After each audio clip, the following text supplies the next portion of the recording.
दोस्तों, आज हम लोग संगम वंश के बारे में थोड़ी सी आपको समझाने की कोशिश करते हैं। संगम वंश, अगर संगम वंश के बारे में हम बात करें तो 1377 से 1485 ईस्वी तक हमें इस पर शासनकाल देखने को मिलता है।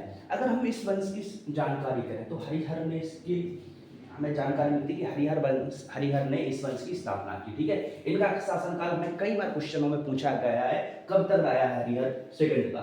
ठीक है, हरिहर सेकंड की अगर हम लोग बात करें 1377 से लेकर 1404 तक शासनकाल हमें देखने को मिलता है। ठीक है, इनकी उपाधि हमें देखने को मिलती है तो इन्होंने राज परमेश्वर और महाराजा धिराज की उपाधि धारण की, इसकी हमें जानकारी स्पष्ट रूप से मिल जाती है। देवराय फर्स्ट, इनका शासनकाल इसी वंश में हुए संगम काल में हमें देखने को मिलता है। देवराय फर्स्ट, इनका 1406 से 1422 तक शासनकाल हमें देखने को मिला है। ठीक है, इसके बाद हमें देखने को मिलता है सोनार की बेटी के लिए इन्होंने युद्ध किया, किसने? देवराय ने। ठीक है, इसके लिए रायचूर द्वार माना जाता है कि रायचूर में इनका द्वार हुआ। इन्होंने क्या किया? तुंगभद्रा नदी पे एवं हरद्रा नदी पे एक इन्होंने बांध निर्माण करा, जो आज भी हमें प्रेजेंट टाइम पे देखने को एक इतिहास का उदाहरण हमें देखने को मिल जाता है कि आज भी वो बांध लगाया हो। लेकिन आज की सरकारें अब जो बांध बनाती हैं वह को 6 महीने में, 1 साल में, 2 साल में और ढल के गिर जाता है। लेकिन आज भी जो अंग्रेजों के बनाए हुए पुल हैं या राजा महाराजाओं के पुल बनाए हुए हैं,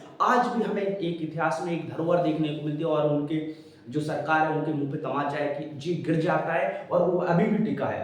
500-600 साल पुराना हमें देखने को मिलता है कि ये बांध तुंगभद्रा नदी पे बना हुआ बांध आज भी हमें इतिहास की ओर याद दिलाता है कि हम लोग कितने ईमानदार थे और आज कितना भ्रष्टाचार हमारे यहाँ भरा हुआ है। ठीक है, इसके बाद हमें देखने को मिलता है देवराय द्वितीय, इनका शासन 1422 से 1446 तक हमें देखने को मिलता है। ठीक है, इन्होंने कहते थे पौड़ देवराय कहते थे क्योंकि इन्हें युद्ध करने का बहुत शौक था। इनको भी गजबेट का कहते थे या हाथियों का शिकार करने वाला, क्योंकि जो देवराय सेकंड थे इन्हें हाथियों को मारने का बहुत शौक था, मतलब शिकार करने का बहुत शौक था।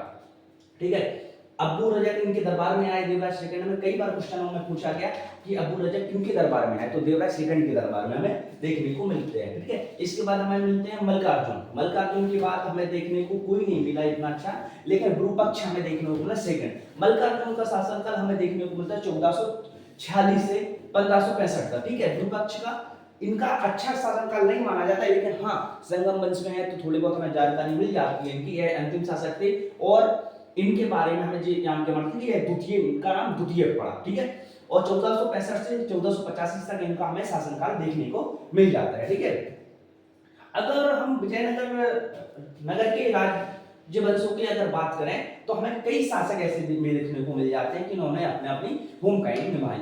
हम अब नेक्स्ट क्लास में आपको विस्तार से इस पे एक लेक्चर लेंगे। अभी के लिए इतना ही, मिलते हैं।